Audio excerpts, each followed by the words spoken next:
Striking imagery and grand symbolic gestures create the aura of power. Everyone responds to them. Stage spectacles for those around you full of arresting visuals and radiant symbols that heighten your presence. Dazzled by appearances, no one will notice what you are really doing.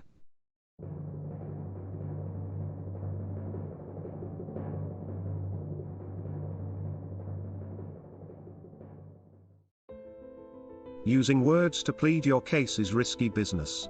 Words are dangerous instruments, and often go astray. The words people use to persuade us virtually invite us to reflect on them with words of our own. We mull them over, and often end up believing the opposite of what they say. Words tend to stir up arguments and division. And words put you on the defensive. If you have to explain yourself, your power is already in question. On the other hand, images bypass the head, and aim straight for the heart. What is seen, strikes with an emotional power. An immediacy that leaves no gaps for reflection and doubt. Like music, it leaps right over rational reasonable thoughts. The visual forges bonds that transcend social differences, bringing people together, and stirring their emotions. The symbol has the same force. Whether it is visual, or a verbal description of something visual, the symbolic object stands for something else. An abstract concept like purity, patriotism, courage or love. The symbol is a shortcut of expression. And your search for power depends on shortcuts. Louis XIV, the King of France, was known as the Sun King. The symbol of the Sun King can be read on many layers.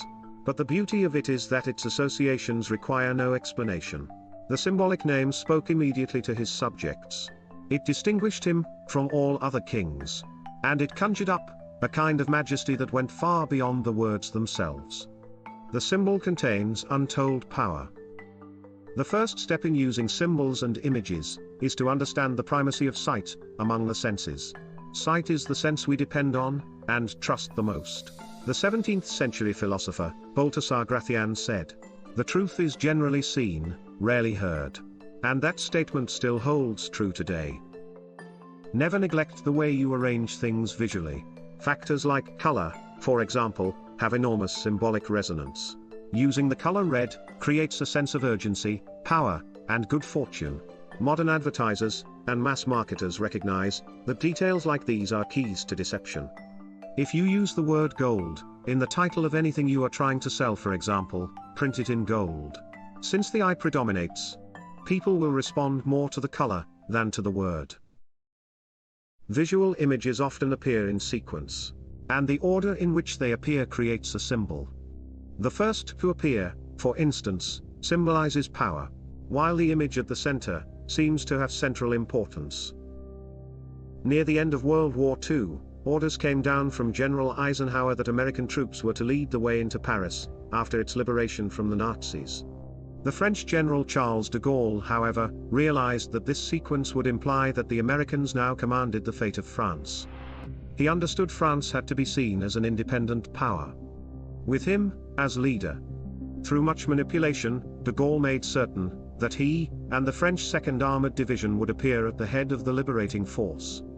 A leader has to locate himself literally at the head of his troops. This visual association is crucial to the emotional response that he needs to elicit. You can elevate your status by symbolically associating yourself with popular figures from the recent past who have died. Create your own mythology by this association. The idea is to give yourself an aura, a stature that your normal banal appearance simply will not create. Such a symbol can elevate you above the crowd. It can make you seem larger than life. The most effective use of the visual is a new combination. A fusion of images and symbols that have not been seen together before, but that through their association, clearly demonstrate your new idea, message, or religion. The creation of new images and symbols out of old ones in this way has a poetic effect. Viewers' associations run rampant, giving them a sense of participation. Use the power of symbols as a way to rally, animate, and unite your troops or team.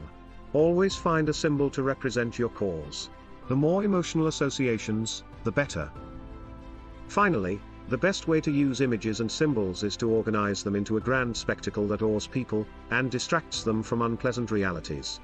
Nothing is more powerful than playing to people's fantasies. We all love what is grand, spectacular, and larger than life. Appeal to their emotions and they will flock to your spectacles in hordes. The visual is the easiest route to their hearts.